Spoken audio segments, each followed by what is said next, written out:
चलिए मैं आपको कुछ टिप्स दे देता हूँ जिसकी मदद से आप एक्स-रे ट्यूब की लाइफ को एक्सटेंड कर सकते हैं या उसको जल्दी ख़राब होने से कुछ हद तक बचा सकते हैं। क्योंकि यह video X-ray tube rating chart पर बेस्ड है, तो पहले 5th पॉइंट को देख लेते हैं। And it says follow X-ray tube rating chart. Tube manufacturers always provide charts showing recommended warm up and maximum load exposures for their tubes। देखिए, tube manufacturer जब मशीन को इंस्टॉल करते हैं तो उनके साथ साथ आपको रेटिंग चार्ट भी प्रोवाइड करते हैं जिसमें safe exposure, recommended warm up procedure, anode और ट्यूब हाउसिंग की मैक्स हीट लोड कैपेसिटी की जानकारी दी होती है, जिसे फॉलो करके आप एक्स-रे ट्यूब को ख़राब होने से काफ़ी हद तक बचा सकते हैं। The first point is minimize filament boost time. देखिए, हमें फिलामेंट बूस्ट टाइम कम से कम रखना चाहिए। यदि आप फिलामेंट बूस्ट टाइम ज़्यादा रखेंगे तो आप फिलामेंट को अननेसेसरी हीटअप करोगे, जिसकी वजह से फिलामेंट बर्नआउट या इवेपोरेट हो जाएगा और ट्यूब खराब हो जाएगी। Next point is do not press the anode rotator button unnecessarily as they shorten the life of bearing. देखिए, जो एनोड रोटेटरी बटन है उसे अननेसेसरी प्रेस करके नहीं रखना चाहिए। ऐसा करने से बेयरिंग्स ख़राब हो सकती हैं और एक बार अगर बेयरिंग्स ख़राब हो जाती हैं तो एनोड प्रॉपरली रोटेट नहीं कर पाएगा, जिसकी वजह से ट्यूब का जो आउटपुट है वो कम हो जाएगा। इसीलिए अगर आप पॉइंट नंबर 15 को देखें, वहाँ मैंने मेंशन किया है कि अगर आपको एक्स-रे ट्यूब के रोटर से कोई लाउड साउंड आ रहा है तो मैं आपसे रिक्वेस्ट करता हूँ कि एक्स-रे ट्यूब का इस्तेमाल मत कीजिएगा। इंजीनियर से उसको ठीक कराइए, नहीं तो मशीन बिल्कुल बैठ जाएगी। Next point is anode should be warm up before actual exposure is made. देखिए, यदि आप मॉर्निंग में एक्स-रे मशीन को ऑन करते हैं तो आपको इस बात का ध्यान रखना है कि शुरुआत हैवी एक्सपोजर फैक्टर से नहीं करनी है। यदि आप कोल्ड एनोड पर हैवी लोड देंगे तो एनोड पर क्रैक बन सकते हैं।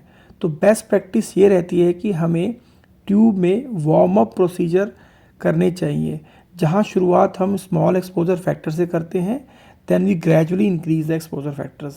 और यही कारण है कि हाई केवीपी और एमए सेटिंग का प्रयोग हमें कोल्ड एनोड पर कभी भी नहीं करना चाहिए।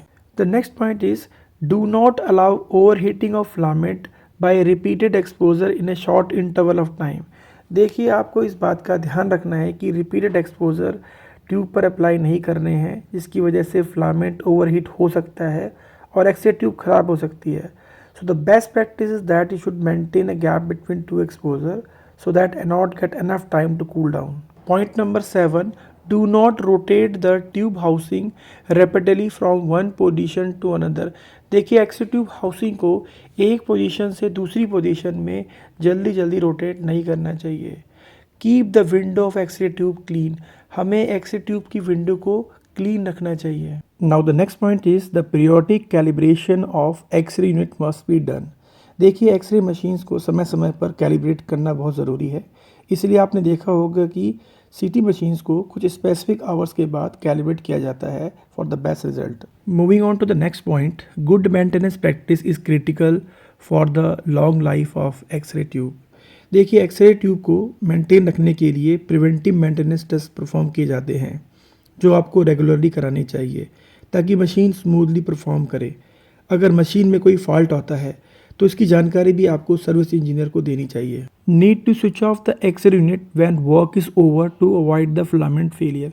देखिए, अगर आपका काम खत्म हो गया है तो आपको मशीन को बंद कर देना चाहिए या स्विच ऑफ कर देना चाहिए। ऐसा करने से आप फिलामेंट फेलियर को होने से बचा सकते हैं। You must always try to use the lowest necessary power and largest possible focal spot.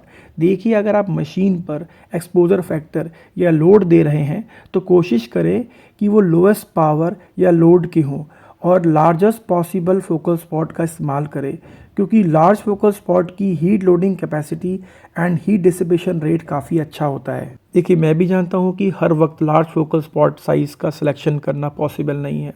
कुछ टेक्निक होती है जहाँ पर हमें स्मॉल फोकल स्पॉट साइज़ का भी इस्तेमाल करना होता है, लेकिन अगर आप ऐसा करते हैं तो आप कोशिश कीजिए जो एक्सपोजर फैक्टर हैं, वो लोड जो आप दे रहे हैं मशीन पर, वो कम हो, so that the anode thermal capacity of the X-ray tube, or you can say the heat dissipation rate of the target, should not exceed. When possible, always try to use the lower possible MA settings। देखिए, अगर आप lower MA setting का इस्तेमाल करेंगे ना, वो tube के लिए काफ़ी अच्छा रहेगा। इस वीडियो को अंत तक देखने के लिए आपका बहुत बहुत धन्यवाद। अगर आपको ये वीडियो पसंद आया हो तो इसको लाइक और शेयर कीजिएगा और चैनल को ज़रूर सब्सक्राइब कीजिएगा।